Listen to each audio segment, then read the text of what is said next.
We are SES, Scientific Exploration Society, and welcome to our podcast, where we delve into the lives of our explorers. In episode 1, Peter Felix talks to British explorer and polar adventurer Rosie Stancer. My name is Peter Felix, chair of the Scientific Exploration Society. My guest today is Rosie Stancer, who's not only a well-known explorer, but also chair of the Society's advisory board. Welcome, Rosie. Thank you. It's good to be here. Let me start by first asking you, how did you decide to become an explorer? Yeah. Well, that's a good leading question because I never actually made that firm decision. I really rather tumbled into the world of exploration by accident rather than by design. And I'd love to be able to say that since my early youth, I'd been consumed with a burning passion to become an explorer, but I wasn't. I didn't actually find my way into the world of exploration until my mid-30s, and just actually after I got married. No reflection on my marriage. In fact, my in-laws were very approving and supportive because my husband is the grandson of a very respected erstwhile explorer called Sir James Wordie, who was Shackleton's chief scientist.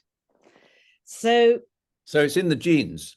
So it's in the genes, and also both sides in the genes, Peter, because my own grandfather on my maternal side was selected to join Captain Scott on his fated 1910-1911 expedition down to the South Pole. But at the last minute, well, 2 weeks before they were due to set sail, he was wired by Captain Scott to be told that there had been a change of plan and that my grandfather couldn't, after all, join the team on account of his height. He was 6'4", a giant of a man, particularly in those days when people didn't tend to be generally so much tall as they are these days. And he wouldn't fit very easily into the tents, and you'd need extra rations, and this would be bad for the morale of the other team members. So he was crossed off the list. Now, I might not have inherited the genes height-wise, but maybe there's some frustrated genes of exploration. I think so. It certainly sounds that way. So what did you do to start your career if it wasn't in exploration? Well, at the time that I actually started getting into the world of exploration or tumbled into it, I was actually quite comfortable and happy, thank you very much, in the fluffy and cosseted world of public relations. And I was very happy there. It was all going very well.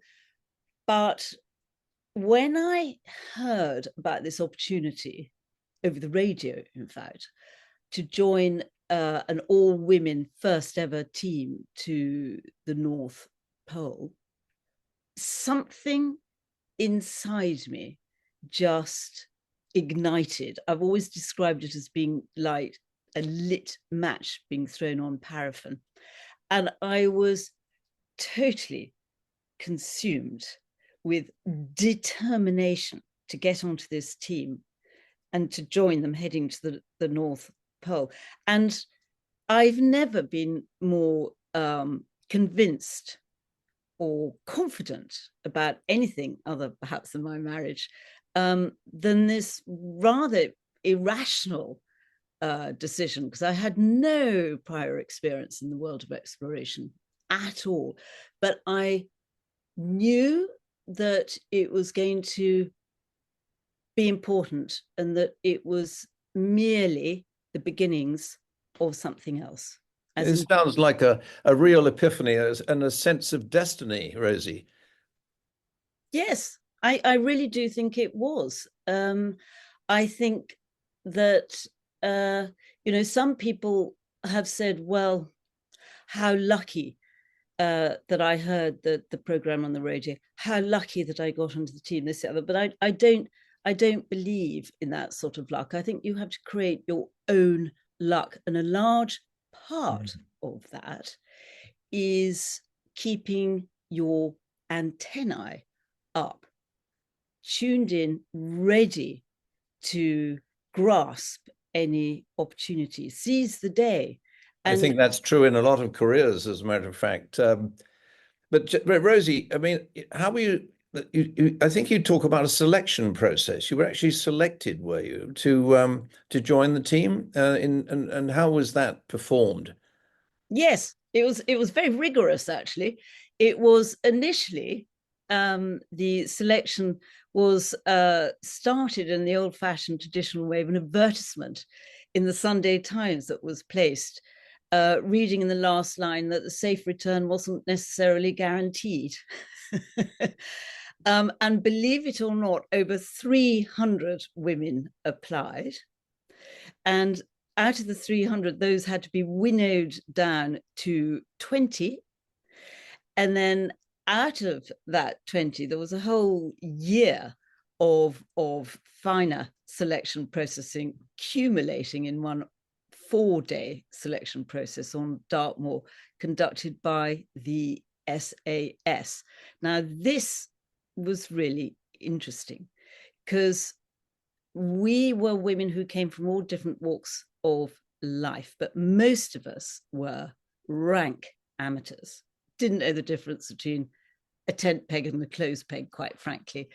But the SAS weren't actually looking to see what skills we already had. It didn't matter so much if you didn't know which way around to hold a compass or how to abseil. What they were looking for was how you adapted to these conditions, how you worked in with the rest of the people as a team. And when you fell on your face or on your knees, did you get up again and continue? So yeah, it was an interesting experience. Well, I imagine that the SAS involvement might have put off a lot of people in addition, but somehow that perhaps excited you and didn't put you off. So here you are preparing to go to the North Pole, not something that most people would consider. Who was leading the expedition? A woman called Caroline Hamilton, and the polar expertise that she brought in, the manager, was a young Turk by the name of Pen Haddo. Good heavens. Good heavens, who's actually one of our stars on our advisory board. And he had a great polar future ahead of him, but ahead of him at that time as well, because he did. He didn't just take Simon Murray, another member of our advisory board, to the South Pole, but he also, Penn, was the first British person and the first person in the world to go unsupported all the way to the North Pole. In fact, the first British person, I should say, not the first person in the world. So he became actually a great mentor of mine. Absolutely. So what, at that stage in your life, had you now firmly committed to become an explorer? What other options were you considering at that time?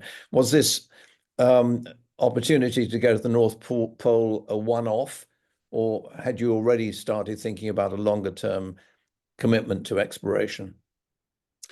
There simply wouldn't, absolutely didn't occur to me that there was any other options. The moment I set foot on sea ice, it was just transported me.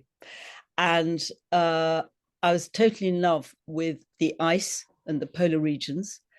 And by the end of that first expedition, it wasn't really enough. I knew I had to go on and do a lot more. Sounds as if PR was disappearing off the scene. Yes, I'm afraid all the fluff, all the champagne receptions were discarded in favor of and the high heels, all discarded in favor of Pertex and the pair of skis. Absolutely. Any other famous explorers, female explorers who you held in high regard and who may have influenced your thinking? Well, yes, actually, the only person who I might say that I really sort of was my inspiration, because at that time there simply weren't any other women out there actively doing polar exploration, except for this wonderful Norwegian woman called Liv Arneson, who does a lot of polar stuff now, Peter, with a name you might be familiar with in America called Anne Bancroft, not as in the movies, a different one. Liv, I came to know through going over to Norway before any polar expedition. I'd always go over to Norway to talk to all the great polar people over there, because the Norwegians do know how to do it so well. So whether it was Liv or Borge Ausland, Lars Ebbesen, people like that. But the remarkable thing about Liv was that way back in, I think it was 1990 or 93, when no other women were doing polar expeditions, certainly not solo, she quietly and without any trumpeting set off solo, unsupported, to the South Pole. Not only did she make it, but she also tore strips of the timings that her big male predecessors had achieved. Added to which, the book that she wrote about the solo expedition afterwards, which I found very inspiring, was all about not staggering, starving, and conquering her way to the South Pole, but the beauty of the ice and the psychological and spiritual journey, not just the physical one. That's what it's all about. Now, okay, you're selected to go to the pole, the North Pole. What were your own feelings about your own capability, your strength, strength of mind and heart and physical strength? Were you feeling confident, or were you feeling nervous, or not sure whether you made the right decision? I never questioned my decision, actually. And I felt extremely determined, and I rather relished the challenge of being a lone female in a very male-dominated world of polar exploration. Partially because I was convinced that although the odds were set against me, not even being a big woman, as you know, 5'3", little PR lie there. Okay, 5'2". I was convinced that it was really all about strength of heart and mind. It was the mental strength, because at the end of the day, and as I discovered for myself for sure later on, when the body physically becomes just a husk on a long expedition, you're propelled by your mind and your body. Tell us a bit about this first expedition. What stands out in your memory about it, and the good bits and the bad bits? It was just the most remarkable example of teammanship. I mean, there we were, a huge group of inexperienced amateur women, although we were trained and ice trained up. But it was also logistically extremely complex. How many were you in the party? We were 20 at the end 20. of the yeah, we're 20 because we had to relay because it was the only way we could afford time-wise, because we were all working women or mothers or what have you. And also that made us sort of an attractive aspect to gaining the sponsorship. It was completely eccentric and mad, 4 teams of 4 women relaying to the North Pole. But it worked. It was a triumph of resolve and ambition over logistics and hormones. You were presumably pulling your own sleds, or did you have motorized transport in any way, or what were the dynamics of the expedition? Definitely pulling our own sledges. I don't do expeditions that involve motorized vehicles unless it's with support vehicles. Interesting. No And you got to the North Pole. We got to the North Pole, and that wasn't enough. Well, as you're going to tell us more, but it obviously set you on. It was the first big step. So how has your exploring career developed since that time, and what kind of focus has it had? Well, it's really interesting looking back over 30 years now, because the role has definitely evolved. And to be perfectly honest, in those early days and the first couple of polar expeditions I did, it was all about what I'm so sniffy about now, which is it was about breaking records, bagging firsts, making history, all of that. But if we take our minds back to that particular time, which was the early 90s, words like the environment and phrases like global climate changing just wasn't part of our daily vocabulary. There were a few lone visionaries and prophets like Gore, and also our own king, the then Prince of Wales. But otherwise, it was a sort of strange era. Following, you had the era of heroism with Shackleton Scott, and then you had the era of science and etc. And then you had this era of self-glory, really. And it was only in returning to the same places, the same polar regions, to do expeditions in a different way, that the contrast, for instance, in the Arctic, going back 10 years later, was shocking. And it was revelationary to me and opened my eyes to the very visible impact of climate changes and the alacrity of it as well. And I think that my second solo expedition to the North Pole really was my sort of Damascus in terms of opening my eyes and converting me totally to a very different sense of purpose, which was one of a sense of importance about alerting everyone to the reality of what was going on. So no longer the Guinness Book of Records, but more these bigger issues that we all face and understand much more today.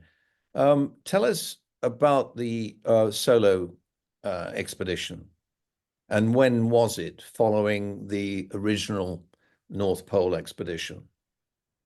It was 10 years later. It was in 1997, and it came after my solo to the South Pole expedition. Because I think to go, the Arctic and Antarctica are 2 very, very different places. They're like different planets, but you certainly shouldn't just wheel off and attempt anything like a solo Arctic expedition without other polar experience, particularly on your own. So I do still get irked by people who forget to mention, they say Rosie's been to the South Pole solo and don't mention North Pole solo, because actually it is far harder, far more dangerous. And yeah, it's Why? Explain that to us. I mean, as a layman, I understand that the Antarctic has penguins and the Arctic has polar bears, but that's the extent of my expertise. Tell us a bit more about why would it be much more dangerous? Well, obviously everyone knows their geography. Everyone knows that the Antarctica is a continent. So it is firmly fixed to the planet, as it were. Okay, it's got a huge, great ice cap on it, like a big ice cloche, but that only moves at a sort of very slow and minuscule rate. It doesn't really impact the expeditioner, whose hazards are obviously crevasses, sometimes hidden, and the high winds and the extreme cold, and also the huge distances. But I believe that if you train hard for Antarctica, if you prepare your logistics assiduously, and you have mental strength and mental endurance, you can do it safely and successfully to wherever you want to go, say the South Pole. If you start pegging out your boundaries slightly further on untrodden parts of Antarctica or unreached distances to that day, then yes, it does get a bit more risky. But on the Arctic, you are, as Robert Swan put it so well, it's like you're playing chess with the devil. You can train like a machine, you can plan assiduously, but nothing goes according to plan. The only thing that you can be confident is in your expectations is to expect the unexpected, because you are trying to navigate over huge, great slabs of ice, because it's not a continent, of course, it's a frozen ocean. And as you're navigating over these slabs of ice, those slabs of ice are being shifted and shunted around, because they're being dictated to by the conspiring forces of the winds that scream across the top of the globe and the sea currents underneath. So you, like a little ant trying to navigate your way, hopping over these ice floes, are being shunted hither and thither, and quite often being pulled away by sea currents, away from your destination. So you're losing mileage. And sometimes these huge, great slabs of ice are thrust together with these forces of the sea currents and the wind. And when they're thrust together, the pressure creates these huge, great balls of ice rubble called pressure ridges. And these can be up to 50 feet high. So you're not going along in that same sort of monastic march that you do on Antarctica, but you're having to clamber, climb, crawl, sometimes on your knees. Then where the ice is being pushed together normally means that somewhere else it's being torn apart. So that exposes the open Arctic Ocean. So you have to find ways of crossing that, or sometimes to swim across it. So, you know, you're never navigating on a straightforward bearing.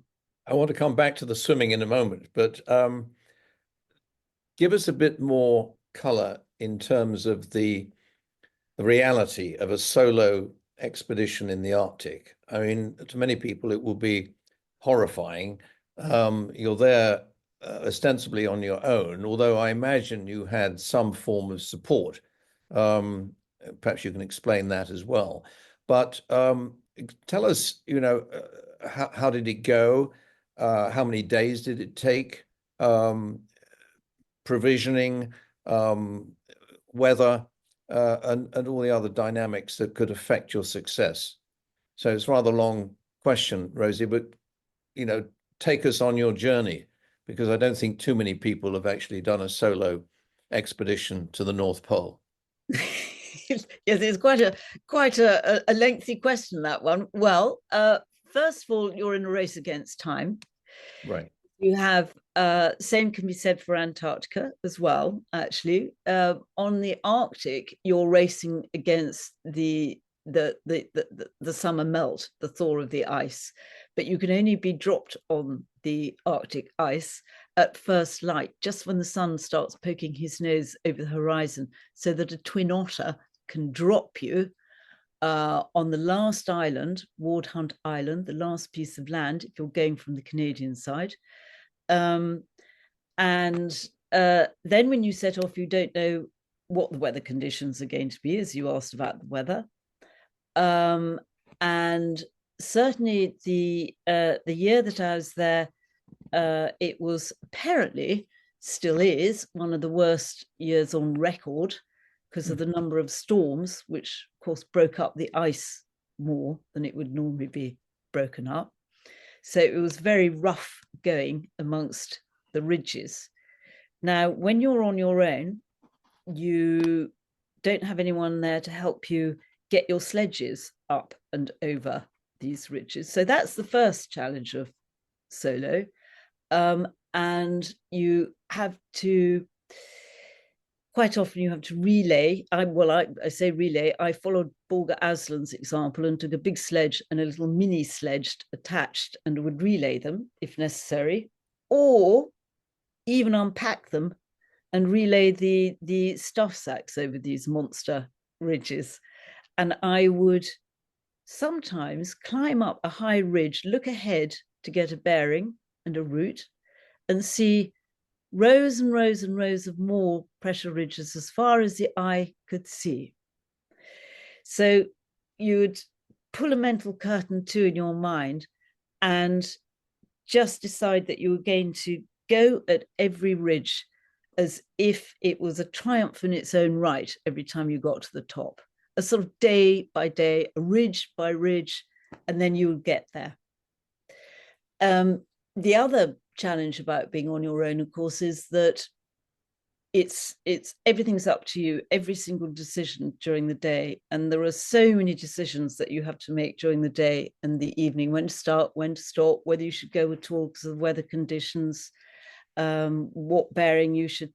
I mean, hundreds of minutiae, and that's very difficult. And yes, I did have support by way of a base camp manager back in the UK that I could ask certain questions to, but they're not there, so they don't understand really what the environment is that you're going through. So it's very much, I'm afraid, up to you.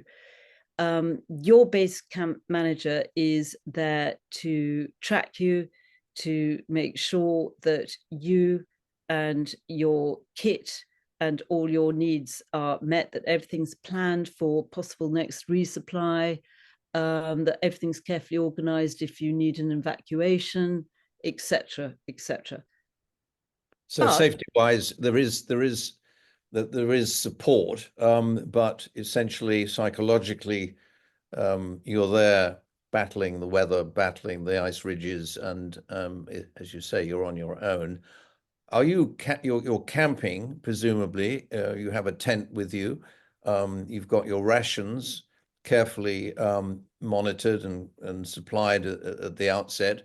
How many days and how many miles did you, in fact, how long did it take for the expedition? And we're assuming that you did, in fact, reach the North Pole again.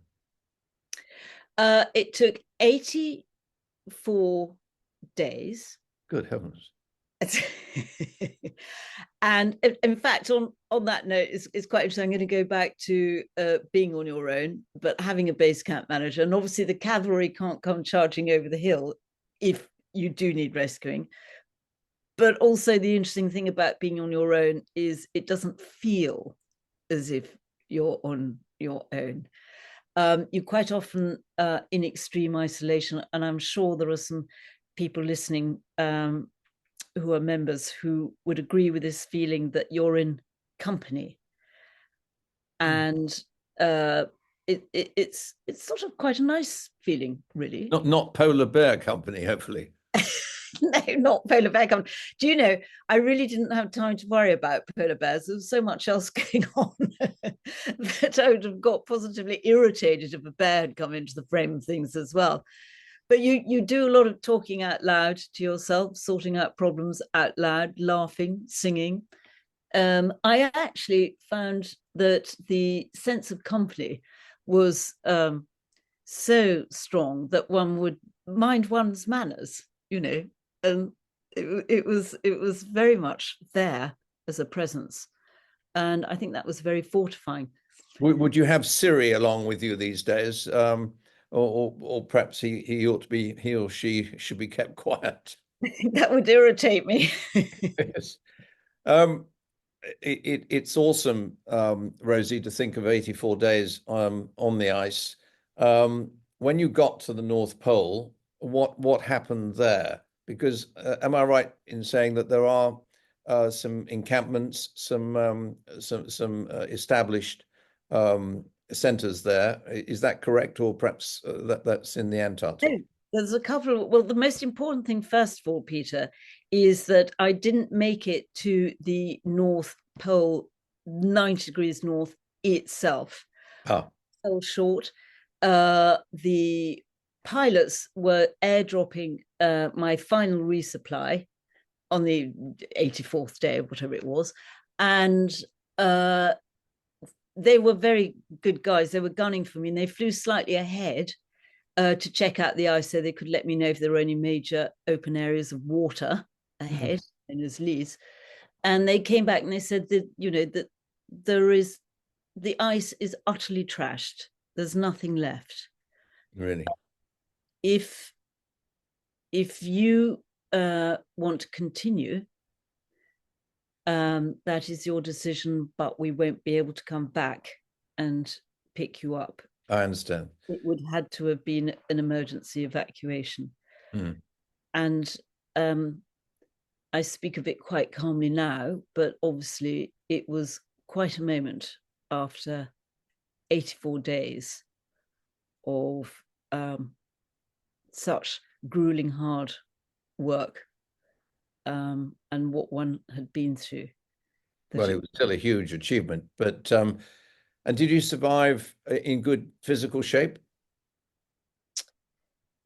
Yes, minus a few little body parts, but nothing of consequence. I think that, interestingly, I think the thing that was impacted the most was the mental recovery, Yes. which is not to be underestimated, nor the forbearance of your close ones, your family, who have to put up with the shell of the person that comes back, who is nothing short of that you don't realize at the time, but you're traumatized, you're shell shocked. So, Right. you know, if you're very brittle, if somebody suddenly touches you or voices are raised or anything, you know, you can't handle it. You can't have rooms full of people, loud noises. That's very interesting. I think would be an unknown facet of the experience. Tell us, in terms of preparing for this and other expeditions. I mean, for example, how long did this solo trip to the Arctic take in preparation, and how did you finance it? It took nearly 2 years. Did it? Yeah, and that, I think it took the same amount of time for South as well, because it's all about, it's not just about the training which you're doing throughout that time in different sorts of micro and macro cycles, but also the research and logistics and the fundraising. And fundraising is one of the hardest parts to mounting any expedition. And I know so many people out there who have had really good ideas and plans and who are very capable of pulling them off. But can't get the funding. And it doesn't get any easier, even if you have a relatively recognized pedigree of expeditions behind you. And certainly doesn't get any easier if you're a woman. Rosie, how many expeditions have you organized and been involved with over the years? Oh, uh, 1, 2, 3, 4, 5, 6, 7, 8, 9, I think. That's amazing. I think, to go Considering back. the amount of time it takes to prepare and so on. Tell us a bit about, you started with polar exploration, but then you've broadened your mandate, so to speak, and you've talked about conservation and the environment and so on. So, where have your expeditions taken you following your polar work? Have you gone to other parts of the world?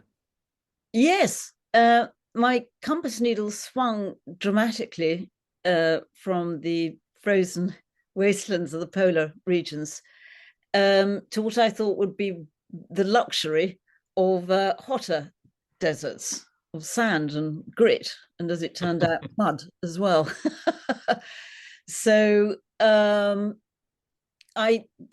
decided that obviously, because the more extreme the environment, the more visible the impact of climate changes. And also the polar regions, people tend to find harder to relate to.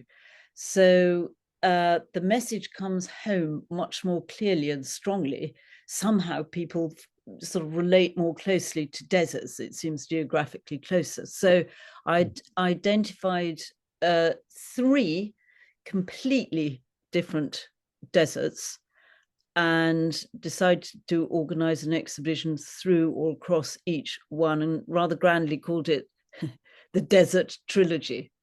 Sounds like a book to me. Okay. So we've done part 1, we've done part 2, and we're just embarking on part 3. Tell us which deserts and what were your objectives for each. Well, I have my loyal and trusty desert team, and my co-teammate is Paul Oliver, who's an erstwhile polar teammate as well. And I have an artist called Arabella Dorman, and taking up the security comms and support is an ex-para called Watts. And the first expedition was just after COVID. So it was distilled down to just me and Pom, and we crossed the Aral Sea, which is now, of course, a desert. And the reason why we undertook this expedition was because it was recognized as being probably the world's worst man-made environmental disaster since the 50s, late 50s and 60s, when the Russians drained the entire sea down to its last 10% in order to nourish the cotton and fruit crops. The result, the consequence of such a drastic measure was not just regional, but global, because the whole area became toxic, and the pesticides, herbicides, and salinity were all picked up by the desert winds and desert storms and spread across the whole region. And traces of these toxins have been found as far afield as Antarctica and the Arctic. And there was an island there called Vozrozhdeniya, which was so remote that during the Cold War years, the Russians were toying around with biological warfare weapons on this island. And then there was rumors started abounding because there were some inexplicable deaths of wildlife and fishermen, etc., and local communities were becoming incredibly ill. And so they scarpered, but they didn't, they just left the laboratories as they were. So you've got anthrax, bubonic plague, smallpox, chicken, you name it. It's some unpronounceable things. It's all there in the environment because you can't get rid of it easily. Mm. And the Americans went in and tried to clean up the whole place, decontaminate it, but traces of it are still being found. Awesome. What about the second and third deserts? The second one was crossing the Sinai Peninsula from the northwest down to the southeast, but with the Bedouin. So the objective on that expedition was to find out from the Bedouin themselves what they made of climate change. Did they see any evidence of it in their way of life, and how did it impact their way of life, and how did they envisage their future? Fascinating. And your third one, which you have not yet, you've not launched, or am I right that you haven't yet gone on expedition for the third one? No, we haven't started yet. It's a big one. It's going the whole length of Saudi Arabia. Good heavens. From the southwest up to the far northwest. So from the Yemeni border, a bit lively, yes, up to the Jordanian, up to the Gulf of Akbar, and we'll be following the ancient incense trail by foot, of course, with camels. And the idea is to study environmental impact there, but also to see evidence of their vision of a sustainable future and how they're making it work, and also the newly evolving role of women there, which is a controversial point, but we've already been out there doing an extensive recce, and I was very impressed by the evolving more liberal role of women there. It really is happening, and in fact we're inviting various Saudi women to walk a while with us as we go. Excellent. And when will this take place, and how long will it take? Next September, and I think it will take at least 3 months. 3 months. Yeah, it's a long way. It's over 2,000 kilometers. Are you looking for volunteers to join you? Only females, Peter. Oh Lord. What's June doing next September? Well, fascinating. Rosie, we're slowly drawing to an end of our conversation. It could go on for a very long time, because we've only delved into some of your expeditions. But let's talk more generically about how you go about planning an expedition. What are the dynamics? We talked a little bit about finance. How do you decide where it is you're going to go? And do you sometimes think of a place and then find that it's just not possible, or you can't raise the money, and so on? Talk to us a bit about that side of things. Yeah, well, you don't just sort of spin a globe and close your eyes and point somewhere. Actually, that would be quite fun to do that. But I tend to find it's more organic than that. Quite often, one expedition opens the doorway to the next expedition. And again, it's all about that being aware of opportunities and what's going on. I think an integral qualification to any expedition or explorer is curiosity. So you might focus in on a particular place because of a specific project that you want to do, whether it's community or whether it's biodiversity, whatever it is. But once you get over there, you might discover something totally different, which becomes equally, if not more, of interest and meaning. So you never quite know what you're going to find. And what kind of support are you going to need? I mean, you talked about base camp. Can you talk, more broadly about the support you need when you go on an expedition and when you plan an expedition?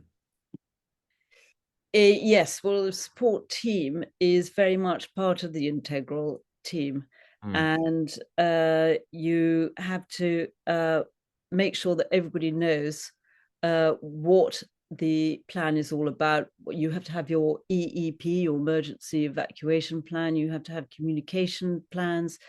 You have to have all the right skilled people. There's a lot of thought and planning that goes into any expedition, where people think that your first step is that glamorous martini step on the sand or the ice, but no, you've got, as I said, these 2 years before of getting all these logistics into place. And the other thing is, I'd say there were two tips I'd say. Was, first of all, don't cheapskate on the insurance, you'll regret that. And secondly, you will never regret doing a recce, even if it does eat into your budget. Right, absolutely. And what about you personally, Rosie? I mean, you're still doing expeditions. How are you keeping fit, and what do you do to stay fit? I'm always keeping fit because I like to be kind of ready, coiled for action, just in case, as I keep saying, carpe diem, something crops up, you're ready to go. So keep ticking over. But for any expedition, you have to train specifically to whatever it is that is required. Like the Saudi one is obviously going to be endurance as well as with all the other desert survival skills that you might need. And like with say with the Arctic, interesting because you're not just hauling tires around, which is the traditional polar training, but you're tossing them around and doing circuit trains, because you're using your whole body on an Arctic expedition, and you're learning certain skills, like even how to fly, land, and take off a twin otter plane, because you have superficially, because of course you rely on the twin otter pilots to come and pick you up or deliver your resupplies, whatever it is.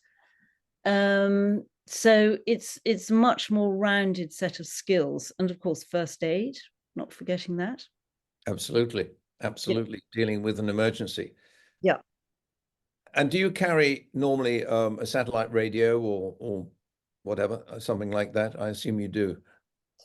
Yeah, you normally have several means of communication, just in case one goes betong.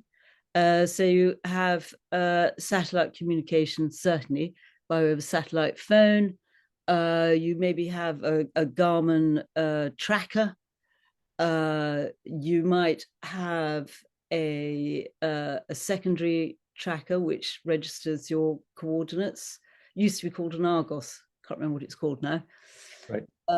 And perhaps a good old-fashioned mobile if you're somewhere with a signal, so that you can use that for your photography as well. So no smoke signals or jungle drums. What about the jungle, Rosie? We haven't talked about the jungle. Are you a jungle explorer? Not yet. I'm not sure about all those creepy crawlies. The creepy crawlies, they do raise an interesting kind of sense of fear, I would say, for many. But you seem to have handled your sense of fear extremely well. I don't think there's probably anything you can tell us how to do that, or is there? Is there a secret? How do you keep fear under control? I think fear is a very good thing because it keeps you on your toes, keeps you aware. But also, when you get into a potentially frightening situation, you don't actually feel frightened because you're busy concentrating how to get out of the situation. And one of the most important things about training actually is a sort of military approach of drilling. Drill your safety precautions, because when you get into a situation, if your body can automatically go through certain motions and it leaves space in the rest of your head to work out the other avenues of your ways out of a situation, it maximizes your chance of survival. People tend to be one of two sorts. You either tend to be somebody who panics and forgets everything and it all happens in fast motion, or everything slows down, which is a wonderful way of nature giving you every opportunity. If we've got time, I can illustrate. I remember when I'm falling through the ice on my own in the Arctic, had my skis on, the sledge was still attached, and the ice started breaking. I just started sinking in a slow, stately fashion. Automatically, the drilling kicked in of arms akimbo, legs out, firm, looking around for a sensible place to try to get out of the water, a safe ice bank, taking off my skis once I literally got down to neck level in the water. First thing is to try and get your hand underneath the ice to get your skis off in order to get out. But all the time I was thinking, planning ahead. Okay, where am I going to head to when I get out of this ice hole? What am I going to do next? And it wasn't until, to cut the story short, but it wasn't until I did get out of that situation, I look back on it. And that's when the fear came. Yes, I certainly said my prayers of thanks. Rosie, I think we're going to have to schedule another session with you. But to round off this webinar, what is the satisfaction you get from exploration that keeps you going? Well, I don't know if anyone out there listening, whether this sort of resonates with them, but when I'm out there in those sorts of environments in the wilderness, I just feel much more at home than, dare I say, quite often over here. I just feel that I'm in the right place, doing the right thing at the right time, and with an important sense of purpose. And I feel so alive. And because I can then come back and share that experience and the findings that I make, that hopefully in some small way will be of benefit to everyone else and to our planet, then it's a win-win. And that's absolutely. Well, Rosie, can't thank you enough for giving us insights into your life of exploration. I'm sure there's many more places for you to go, and many more stories that we look forward to hearing. As a important member of the Scientific Exploration Society, what does the community of explorers mean to you? You're doing important work out there, and you're spreading a very important message, and you're spreading it in a language that matters so much, because you're not talking the rhetoric of politicians, you're not talking the jargon of scientists, and therefore you're relating to all of us, and that's a very powerful thing. Keep up the work, even if it doesn't pay well. Absolutely. Rosie, thank you so much. Thank you, Peter. Thank you, everyone. Bye-bye.